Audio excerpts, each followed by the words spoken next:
Ladies and gentlemen, over the last few months, we have painstakingly reached out to everyone who has suffered at the hands of Islamic radicals in Bangladesh. If you remember, we were the first to tell you how Durga Puja organizers in various parts of Bangladesh were being attacked. Soon after that, Yunus's caretaker government said that Republic TV was trying to malign the image of the interim government. The reality is this, that Mohammed Yunus, who is essentially a puppet of the CIA, does not really care about the minorities. And we are saying this because this is the reality right now in Bangladesh, where Islamic radicals are running the interim government. That is the reason why, ladies and gentlemen, when you have ISKCON being targeted, one of the most cherished Hindu organizations spread across 150 countries, for the Bangladeshi interim government, ISKCON is a fundamentalist organization, and minorities perhaps are having a very good time in Bangladesh, according to Mohammed Yunus. If that's the case, ladies and gentlemen, tonight's testimony will once again bust the lies peddled by Yunus's government. Take a look at what Shayan Ghosh, an Indian Hindu who suffered at the hands of Islamic radicals in Bangladesh.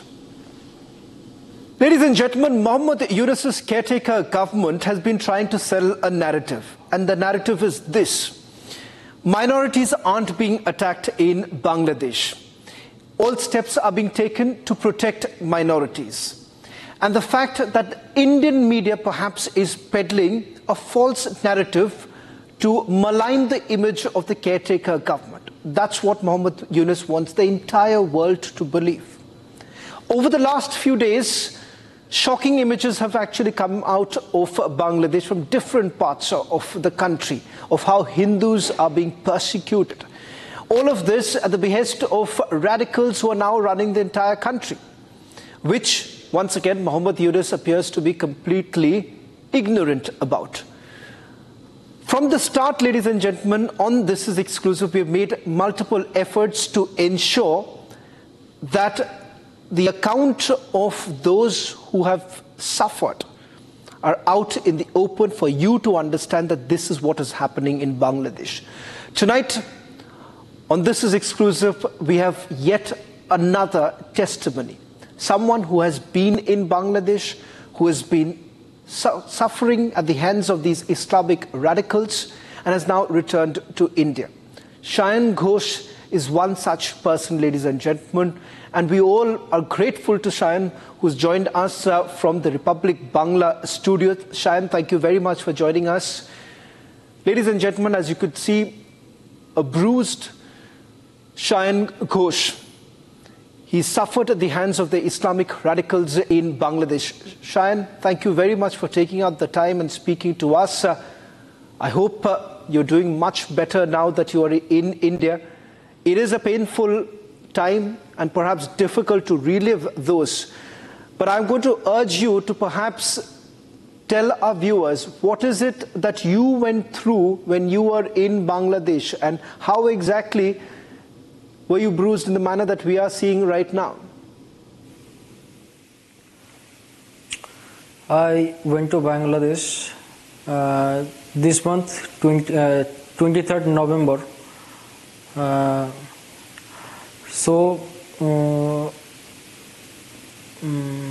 मेरा जो ticket था वो मतलब लौटने का ticket था वो 26 तारीख को था जी। तो उसी शाम को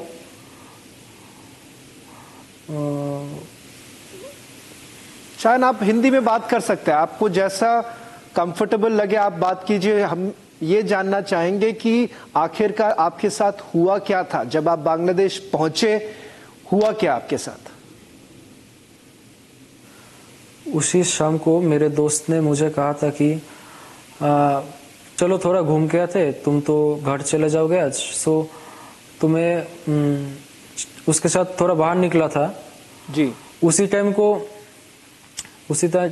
को कुछ मुस्लिम युवक मिलके मुझे और मेरे दोस्त को घेर लिया। 5-6 लोग थे वो लोग जी। फिर उन्हीं में से कुछ लोगों ने मुझे पूछा कि तुम कहाँ से हो और तुम्हारा धर्म क्या है। मैंने बोला मैं इंडियन हूँ और मेरा धर्म हिंदू है। तो उसके बाद ही वो लोग मुझे खींच के एक कॉर्नर में ले गए। फिर उन लोगों ने मेरा पॉकेट बैग वगैरह तलाशी करना शुरू कर दिया। मेरा फ़ोन स्नैच करने की कोशिश की। मेरा कैश जो था पॉकेट में 8-10 हज़ार रुपये वो भी उन लोगों ने चुरा लिया। फिर मतलब स्नैच कर लिया। फिर मैंने जब अपनी सेल्फ डिफेंस की कोशिश की उसी टाइम को वो लोगों ने पत्थर से मेरे सिर के पीछे मारा। मैं अभी ठीक से बात नहीं कर पा रहा हूँ। मेरे मुंह के अंदर भी वो लोगों ने पत्थर से मारा है। आप आराम से बात कर सकते हैं। शायद काफी मुंह के अंदर। मैं पहले तो आपको धन्यवाद करना चाहता हूं क्योंकि इस कठिन समय में भी आप आके हमसे बात कर रहे हैं, ये हमारे लिए बहुत बड़ी बात है। इसलिए मैं चाहूंगा कि आप जितने आराम से आप बात कर पाएं आप कीजिए, क्योंकि ये जानना बहुत ज़रूरी है कि आखिरकार बांग्लादेश में हो क्या रहा है। मैं ये एक सवाल आपसे करना चाहूंगा, क्योंकि जब ये हादसा होने के बाद क्या आपने कोई पुलिस कंप्लेंट की? क्या आप बांग्लादेशी अथॉरिटी से बात करने की कोशिश की? क्या आपको कोई मदद मिला उनसे?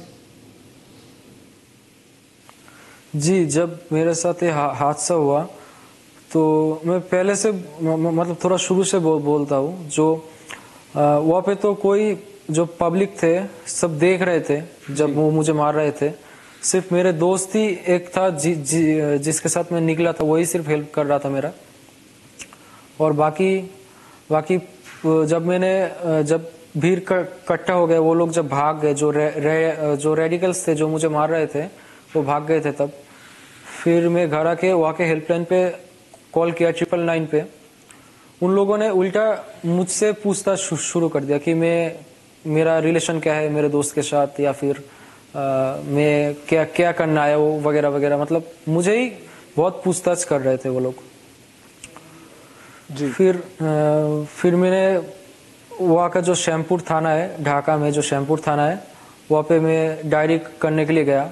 उन लोगों ने भी मेरा कोई भी बात नहीं सुना। मुझे बोला आप फॉरेन लोग हैं तो आपका डायरी यहाँ पे नहीं होगा जी। वो बोल के मुझे दूसरे थाने को जाने को बोला। फिर मैं एक प्राइवेट हॉस्पिटल गया वहाँ पे इलाज करवाने के लिए। तो उन लोगों ने भी बोला हमारे यहाँ नहीं होगा, आप किसी सरकारी अस्पताल जाइए। तो मैं उस हालत में लगभग 4 घंटे तक लगभग मैं ब्लीडिंग के हालत में मैं घूमता रहा हॉस्पिटल टू हॉस्पिटल। फिर ढाका मेडिकल कॉलेज में मैं बहुत बिंदे के बाद उन लोगों ने मेरा ट्रीटमेंट किया। बस पीछे 4 टाके लगाए और सामने 2 टाके लगा के मुझे छोड़ दिया। और इसके लिए भी मुझे थोड़ा पैसा खर्च करना पड़ा था जी। और जो पुलिस केस वाला जो मतलब मैंने बोला था मैं पुलिस केस करना चाहता हूँ, तो वो तो वाला आप ये कह रहे कि ये हादसा होने के बाद आप ये कह रहे कि ये हादसा होने के बाद कोई भी एफआईआर रजिस्टर्ड नहीं हुआ, कोई भी कार्रवाई इस मामले पर नहीं किया गया? जी नहीं, शैमपुर थाना से तो मुझे निकाल दिया गया, क्योंकि वो लोग बोल रहे थे ये केस यहाँ पे नहीं होगा, हमारे एरिया में नहीं आता जी। और 999 से भी, जो उनका हेल्पलाइन नंबर है, वहां से भी ना कोई एम्बुलेंस आई ना कोई पुलिस आई स्पॉट पे। और इंडियन एम्बेसी से क्या आपने कोई बातचीत की इस बारे पर, और क्या आपने एक कंप्लेंट दर्ज की इंडियन एम्बेसी के साथ? क्योंकि आखिरकार जब आप वहां पहुंचे, आप एक टूरिस्ट के नाते वहां पहुंचे थे, कोई आपको इंडियन एम्बेसी से कुछ जानकारी मिली? जी, मैं जब अपने देश पहुंचा इंडिया, उसके बाद मुझे इंडियन अभी फिलहाल मुझसे डिटेल्स लिया गया है कि आगे की कार्रवाई के लिए जो प्रोसेसिंग होगी उसके लिए मुझसे डिटेल्स लिया गया है। और मैंने अभी इंडियन इमिग्रेशन में भी एक कंप्लेन देके आया हूँ जी। अपने बेलघुड़िया थाने में भी एक कंप्लेन देके आया हूँ, और कस्टम्स में भी मैं अपने कंप्लेन सुना के आया हूँ। शायद आपसे ये भी जानना चाहूंगा, क्योंकि आंखों देखी आपने वहां के हालात आपने देखी, मैं जानना चाहूँगा कि वहाँ क्या हो रहा है, और जब आप अपने दोस्तों से बात करते हैं जो बांग्लादेश में हैं, उनका क्या कहना है कि क्या हिंदुओं के ऊपर अटैक्स हो रहे हैं? क्योंकि अगर आप मोहम्मद यूनुस की बात करें तो उनका तो ये कहना है कि कोई भी माइनॉरिटीज़ के ऊपर कुछ भी नहीं हो रहा है, और आखिरकार हम झूठ बोल रहे हैं, इंडियन मीडिया झूठ बोल रही है, और कोशिश ये किया जा रहा है कि उसको डिस्क्रेडिट कर दे। ये पूरे पिछले कई महीनों से कोशिश यही हो रहा है मोहम्मद यूनुस के तौर से कि इस पूरे मामले को कैसे भी दबा दिया जाए। जी, अगर मैं बोलूँ तो वो लोग जब मुझे, मैं दूसरों का नहीं पता मुझे, बट वो लोग जब मुझे मार रहे थे तब यही चिल्ला रहे थे कि ये इंडियन है, ये हिंदू है, इसको मारो। तो उसी वजह से शायद कोई लोग मेरे हेल्प के लिए नहीं आए सिवाय मेरे उस फ्रेंड के। और अगर झूठ या सच की बात हो तो मेरे पास ढाका मेडिकल का वो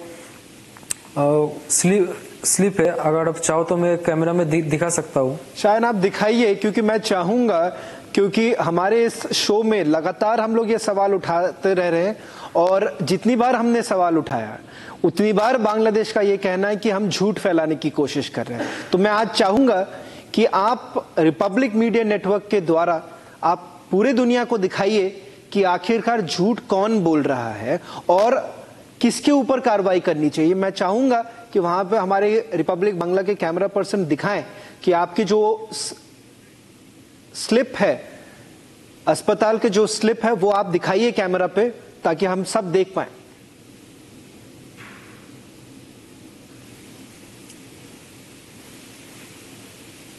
हमारे कैमरा पर्सन को अगर हम कह सके थोड़ा इसको जूम इन करें, और ये बताइए, आप बताइए हमें ये कब का है, और जब आप वहां पहुंचे तो उन्होंने आपको क्या कहा, ये भी बताइए। शायद जी, उन्होंने तो पहले सिर्फ नॉर्मल चेकअप के लिए कहा था, तो वो भी मैं वर्ड टू वर्ड घूम के मतलब मिल नहीं रहा था आसानी से। काफी विनती के बाद योग करके थोड़ा बहुत पैसे देके मुझे इलाज मिला। जस्ट टाके लगाए, पहले सर का किया था, उसके बाद चेहरे के लिए और भी घूमना पड़ा लगभग एक घंटे तक जी। फिर काफी मतलब विनती के बाद ये वाला स्लिप, मतलब ये जो पुलिस केस जो स्टैंप है जी, ये वाला दिया था। बहुत बहुत पर सुबह में जब के बोलिए शायद, सॉरी बोलिए। तो सुबह में जब एक बार कंप्लेंट करने की सोच रहा था पुलिस केस, तो उसी वक्त वहाँ के एरिया के जो नेता लोग हैं या फिर जो अमीर लोग हैं या फिर वकील लोग हैं, वो सब मेरे फ्रेंड के घर आ गए, जमा हो गए उनको धमकाने के लिए, अगर मैंने केस किया तो उनके जान को खतरा होगा, ऐसा बोल के। तो मैं केस भी नहीं कर पाया। जो जिस दोस्त के साथ आप थे उनके ऊपर भी दबाव बनाया जा रहा था कि कंप्लेंट ना करे। जी, उनको जान की धमकी भी दी जा रही थी। शायन, बहुत बहुत धन्यवाद रिपब्लिक टीवी से बात करने के लिए। और आपने जो कहा, मैं चाहूंगा कि बांग्लादेश के जितने अथॉरिटीज़ हैं वो देखें, क्योंकि हमें ये कहा जाता है कि रिपब्लिक टीवी बहुत देखा जाता है बांग्लादेश में, और कहीं ना कहीं जिस तरह से सवाल उठाया जा रहा था हमारी रिपोर्टिंग को लेकर, आज दुनिया देखना चाहेगी आखिरकार आप जैसे कई लोग वहां पर, उनके ऊपर जो अत्याचार हो रहा है वो दुनिया को देखना बहुत ज़रूरी है। बहुत बहुत शुक्रिया शायन, रिपब्लिक टीवी से बात करने के लिए।